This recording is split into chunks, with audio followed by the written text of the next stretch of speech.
Okay, so this video is about the details that are no fun at all. So try to stay awake, try to stay with me. This is important, but it's hella boring. Here we go. All right, so what's on the screen right now? We're talking about in-text citations using MLA guidelines. So when you're writing your essays and you incorporate evidence, you have to credit the source, and it's hard. Basically, what you need to know from the beginning is that anything you put in parentheses in your document should directly relate to exactly what is in your works cited. So if I see this, we're going to call him folks, in a parentheses, assuming his gender, maybe it's a she, I'm going to call them folks, and I scroll down to your works cited, I should find an entry that starts with this last name. Works cited entries are last name, first name. So I should just be able to scroll straight down and find that entry. This example I took from the OWL Purdue website, which is always on my syllabus, and I always direct students to it. But somehow I think it's just the work involved in reading how to do something that you don't really care about that much. A lot of students go, thanks for the reference, can you just show me how to do it? So here I am making this tutorial for you, but using the exact tool that I have sent to you or given you in my syllabus. So I hope I'm not sounding patronizing. I'm not trying to. I'm just trying to say that it is available online, and if you get confused or lost, you can always go back to that as a reference. Or if you have another class in the future, maybe you'll remember, oh yeah, Professor LaPriori taught me how to do that. Anywho, so here we are with 3 examples from the Purdue website on how to incorporate outside sources. So what it can look like actually in the text. So here's the quoted material, right? And it's surrounded by quotation marks, because that indicates that we have taken information from another source. These are not my words or the student's words, and so they need to be offset. Just a side note, when you are writing an essay and you want to emphasize your own words, and according to some, students will sometimes do this to just make that word set apart from the rest, to make it like stand out. However, that's an improper use of quotation marks, and your writing should speak for itself as far as tone goes. Your emphasis should come alive based on the words you choose and how you order them, and you don't need and cannot use quotation marks or italics or bold or caps to emphasize any words. So the only reason we use quotation marks is to offset words that are not our own. So this one, according to some, dreams express profound aspects of personality. Where did you hear that, though? Oh, from this source on this page, and then the rest of the sentence, though others disagree. So you can put it right smack in the middle of a sentence. Even though the website gave us this as an example and put the citation in the middle of the sentence, you can also put it at the end. To me, it feels cleaner at the end. What I want to point out is that this is part of this, which is why there's no comma right here, and the comma moves to the end. That's tricky. I'd rather put it at the end, but it's just showing that you can work a quote into the middle of a sentence and continue on with your own words. The next one, according to Folks' study, and so we are already referencing the author, which means we don't have to reference the author in the citation at the end of the sentence. We only need the other information, which is the page number. So if you mention the author's name as an introduction to what they said, you don't have to say it again. You only need it once. If there is no page number, then you don't need anything at the end, just a period. Notice the punctuation here.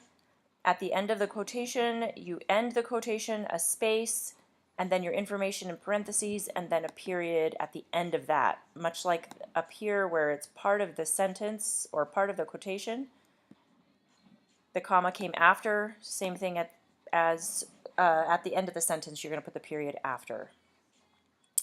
This one was formed into a question, and also did not mention the author in the sentence or the introduction to the quotation, therefore it's in the citation at the end. So again, it's author's last name.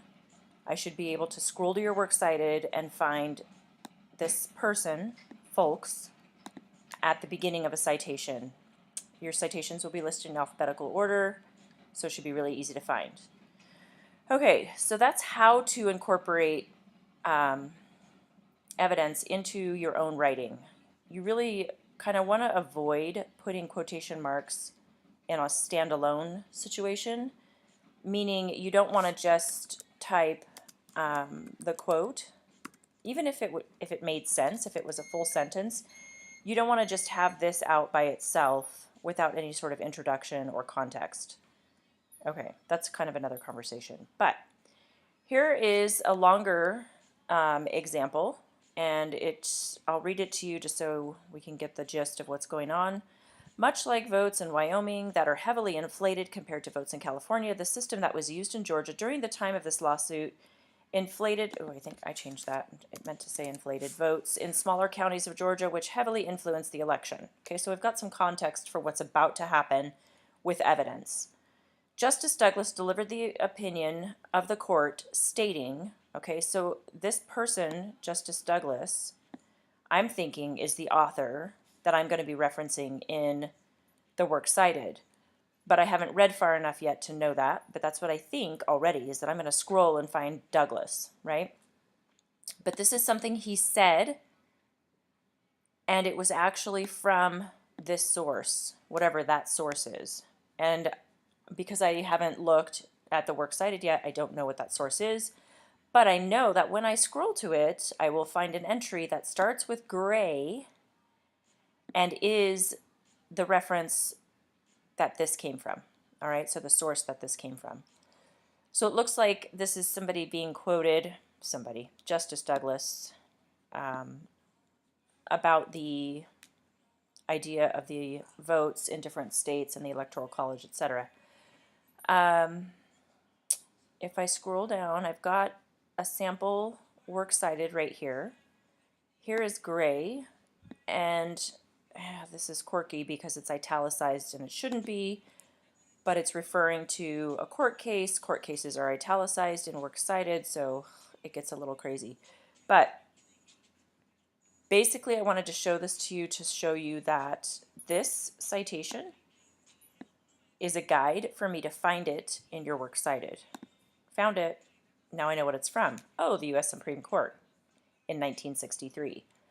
This date right here refers to the date of access. That means the student accessed this information on the 9th of December in 2016. Why does that matter? Because sometimes things change. When we reference internet pages, information is actually altered after the fact. And so if we put the date of access, we're kind of ensuring that we cover our asses, basically, that we referred to that information on that day, but things might have changed since then. Okay, so back to this.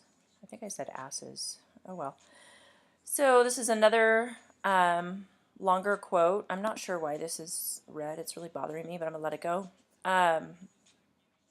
This one is the 4-line rule, which means you need to set off the quotation because it's longer.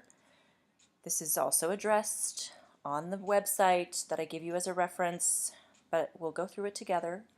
You'll notice that this one is introduced with a colon. This one is introduced with a colon. This one is introduced with a comma. And so it kind of depends on what comes after. So we'll go back to our students' example. Each state gets a number of electors based on their representation in Congress, 2 for each state. 2 for each state from the Senate, plus the number of House representatives the state has. So this, to me, feels like a colon moment, because then this is a more elaborate explanation of what's been set up here, okay? The function of the College of Electors in choosing the president can be likened that to the Roman Catholic Church College of Cardinals selecting the Pope, blah, blah, blah, blah, blah. We get to the end of the actual cited material, right? This is the quote. And what you see at the end is a period and then the in-text citation. Okay? So we have the citation, but it's not in parentheses, so we're going to fix that and make sure there's a period at the end, and we're good. Now, if you quoted something where you left off and there was more of the sentence that you didn't include, you would definitely use ellipses, which is basically the dot, dot, dot, and you'd have to indent it as well to let me know that there's more to this actual sentence. That wasn't the end of it, but that's where you're ending your reference to it. So there was a period there, so I'm assuming that's what it is. Now, when you indent a longer quote, you have to actually go through and tab in every line. So I'm going to just show you how I did that. Each line is indented. I started with the first one. You go to the end of the line, press return, and then you have to tab in for the next line. Let's see. So here we go with our citation again, Kimberling. If I scroll to your works cited, I better be able to find Kimberling as the reference, the very first thing that I see. This matches this in your works cited. Okay? We're not going to talk about non-authored stuff right now because I don't want this video to be too long, but there are ways to cite things that don't have authors, which it's all right here, my friends. But whatever you end up putting in these parentheses should directly match what's in your works cited as the very first thing for that source. Okay? Again, we have the date of access, which shows that the student was working on the 3rd of December on this paper and on the 9th of December on this paper, which is, you know, what it takes sometimes. Okay, so that is a basic overview of how to include your source material and how it relates to your works cited. Hopefully that helps. I'm just going to say good luck.